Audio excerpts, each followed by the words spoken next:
আজকে বেশ মজাদার একটা লাঞ্চ প্রেপ করেছিলাম। এটা হচ্ছে একদম হেলদি একটা লাঞ্চ।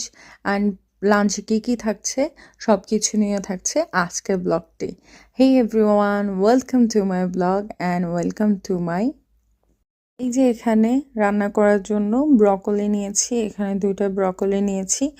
ব্রকলি তারপর গাজর নিয়েছি, এগুলাকে আমি কাট করব। তারপরে এটা দিয়ে আমি সটে টাইপের একটা ভেজিটেবল করব, যেটা বেশ হেলদি। একদম কম তেলে অতি সামান্য পরিমাণ অলিভ অয়েলে আমি এটা রান্না করব। এটা বেশ হেলদি এবং খেতেও বেশ মজাদার। সো কেটে ফেলি এক পলকে। এই যে টানা কাটা কমপ্লিট। যদিও এখানে এক পলকে কাটা দেখাইছি, বাট কাটতে আমার অনেকক্ষণ টাইম লাগছে। এই যে আমি ঠিক সেম টাইপ করে এখানে কেটে নিয়েছি সবগুলাই। আলুগুলো একটু লম্বা লম্বা রেখেছি, কারণ সটে ভেজিটেবল এভাবে দেখতেও ভালো লাগে, খেতেও ভালো লাগে। এবার এগুলো আমি সুন্দর করে ধুয়ে পানি ঝরে রেখে দিব। আর এখান দিয়ে রেডি করব হালকা পাতলা যা দিব। এখানে আমি হালকা একটু পেঁয়াজ, অল্প একটু টমেটো পিউরে আর হালকা একটু রসুন দিয়ে, হালকা অলিভ অয়েল দিয়ে এই যে এটাকে ভালো করে সটে করে নিচ্ছি।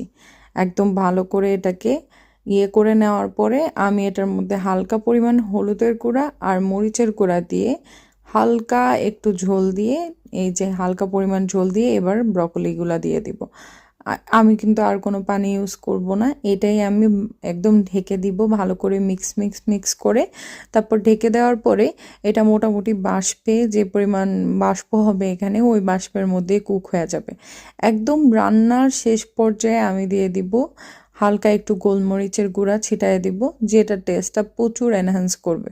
ও আচ্ছা, এখানে লবণও দিয়ে দিব, পরিমাণ মতো লবণ দিয়ে তারপর ভালো করে মিক্স করে আমি এটাকে ঢেকে দিব। অ্যান্ড এটা রান্না হতে বেশিক্ষণ টাইম লাগবে না, এটা খুবই কম টাইম নেয়। এবং ব্রকলি প্রচুর পুষ্টিমান একটা খাবার, এটা খুবই ভালো। বাংলাদেশেও পাওয়া যায় আর বাইরের কান্ট্রিতে তো এটা অ্যাভেলেবল, সব জায়গায় পাওয়া যায়, সব সুপার শপেই পাওয়া যায়। আর এটার সাথে গাজরটা বেশ ভালো লাগে, আর আলু আমার পছন্দের। আলু খাওয়া কিন্তু ওজন বাড়ে না, খুবই মডারেট ওয়েতে যদি আপনি আলু খান তাহলে ওজন বাড়বে না। এবার আমি সুন্দর করে মিক্স করা শেষ, এটাকে ঢেকে দিব। অ্যান্ড এটা প্রায় 10-12 মিনিটের মতো এই যে সুন্দর করে রান্না হয়ে গেছে। আমি কিন্তু কোনো পানি ইউজ করি নাই। এই যে এটা কিন্তু নিচে লাগে নাই, সাইড থেকে এরকম লাগতেছে, কারণ একদম তেল কম দিয়ে আমি এটাকে সটে করেছি। তো আমার রান্না এখানে এটা কমপ্লিট। আমি এবার রান্না করব চিংড়ি মাছ রান্না করব চিন্তা করছি। তো আমি আগে চিংড়ি মাছটা বের করে রেখেছি। এই যে এরকম প্যাকেট চিংড়ি মাছ পাওয়া যায়, এই প্যাকেট চিংড়ি মাছটাই আমি রান্না করব। তো এখানে চিংড়ি মাছটা বের করে আমি এই চিংড়ি মাছটা, এটা খোসা সহ, হালকা খোসা সহ এটাকে আমি ভিজিয়ে দিব। আর এখান দিয়ে যা যা লাগবে, এই যে পেঁয়াজ, কাঁচামরিচ, টমেটো আর হচ্ছে এই ধনিয়া পাতা। এই ছোট্ট ধনিয়া পাতার প্যাকেটটা নিয়েছে বাংলা টাকায় প্রায় 150 টাকার মতো। এটা হচ্ছে এখানে ধনিয়া পাতা, তারপর টেস্ট ভালো না। তা আমি এখান দিয়ে বাকি সবগুলা কাটার জন্য রেডি করে দিয়েছি। আর এখান দিয়ে মাছগুলা ভাজতেছি। চিংড়ি মাছগুলো আমি হালকা পরিমাণ অলিভ অয়েল দিছি, এখানে অলিভ অয়েল দিয়ে তারপর এটাকে ভালো করে ভাজতেছি। আমি খুবই কম পরিমাণ তেলের মধ্যে এটাকে ভাজা ভাজা করব, ভুনা করব। চিংড়ি মাছটা আমার খুবই পছন্দের, স্বামীরও বেশ পছন্দের। স্বামী অফিস থেকে আসলে আমরা একসাথে লাঞ্চ করব, সেজন্য আমি এখান দিয়ে ভালো করে সব রান্না বান্না করে প্রেপ করে নিচ্ছি। চিংড়ি মাছটাকে আমি ভালো মতো ভাজবো। আর এখানে ধনিয়া পাতা কুচি করে নিয়েছি, টমেটো কুচি করে নিয়েছি, আর পেঁয়াজ কুচি করে নিয়েছি। এগুলো আমি কি করব, এটা যখন ভালো ভালো করে ভাজা হয়ে যাবে তখন আমি প্রথমে পেঁয়াজটা অ্যাড করে দিব, তারপর টমেটোটা অ্যাড করে দিব।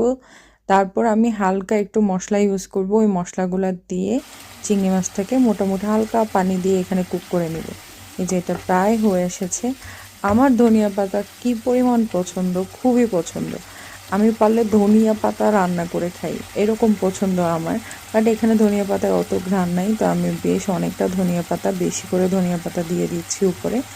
দিয়ে আমি এটাকে একটু মিক্স করে তারপর উপরে আরও একটু ধনিয়া পাতা দিয়ে আমি এটাকে ঢেকে ঢেকে দিব একদম। এটা প্রায় রান্না হয়ে গেছে আমার। আমি ঠিক এরকম মাখা মাখা ঝোলটাই খাবো, স্বামীরও ঠিক এরকম মাখা মাখা ঝোলটাই পছন্দ। তা আমি ঠিক এরকম করে এটাকে এবার ঢেকে দিব, অ্যান্ড আমার রান্না কমপ্লিট হয়ে যাবে। তারপর স্বামী আসলে আমরা একসাথে, এই যে দেখছেন এটা ফাইনাল লুক। স্বামী আসলে আমরা একসাথে তারপর দুপুরে লাঞ্চটা করে নিব। এটা হচ্ছে হেলদি একটা রান্না, এটা আপনি ডায়েটে খেতে পারেন, আপনার এখানে প্রোটিন আছে। তারপর ব্রকলি বেশ পুষ্টিমান একটা খাবার। আর এখানে যথেষ্ট পরিমাণ প্রোটিনও আছে। এবার আমি আমার খাওয়ারটা সার্ভ করে নিব। প্রথমে এখানে ভাত নিয়ে নিলাম, খুবই কম পরিমাণে ভাত নিতে হবে রাইসটা। তারপর এখানে আমি চিংড়ি মাছ নিয়ে নিলাম আর নিয়ে নিব ব্রকলি। এখানে আমার ব্রকলিটা খেতে বেশ মজাদার ছিল। অনেকে বলে ব্রকলিটা টেস্টি না, রান্না করলে মজা লাগে না, বাট আপনি যদি পারফেক্ট ওয়েতে রান্না করতে পারেন তাহলে অবভিয়াসলি আপনার কাছে মজা লাগবে। তো আমার রান্না কমপ্লিট, আমি সামিও এখান দিয়ে খাচ্ছে, আমিও খেতে বসে গেছি অ্যান্ড বেশ মজা করে খাচ্ছি।